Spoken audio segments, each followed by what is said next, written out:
একটা গল্প মনে পড়ে গেল। একসময় একজন ফেরেশতা এসে এক লোককে বলল, আমি তোমার উপর খুশি, তুমি যা চাইবে আমি তোমাকে তাই দেব, তবে একটা শর্ত, যা তুমি চাইবে আমি তোমাকে সব দেব, তবে তোমার প্রতিবেশীকে দেব তার দ্বিগুণ। লোকটা বলল, একটা রোলেক্স ঘড়ি আমার চাই।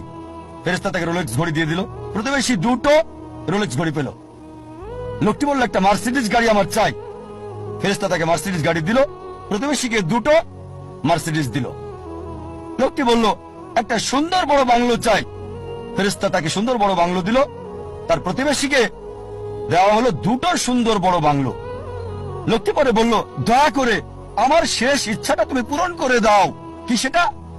আমার একটা চোখ তুমি নষ্ট করে দাও, যাতে কিছু আমি চোখে না দেখতে পাই।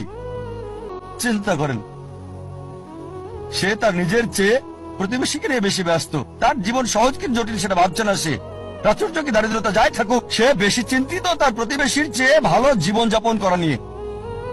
এ কারণেই সে ফেরেশতাকে বলল, আমার একটা চোখ নষ্ট করে দাও, যাতে প্রতিবেশীর দুটো চোখই নষ্ট হয়ে যায়।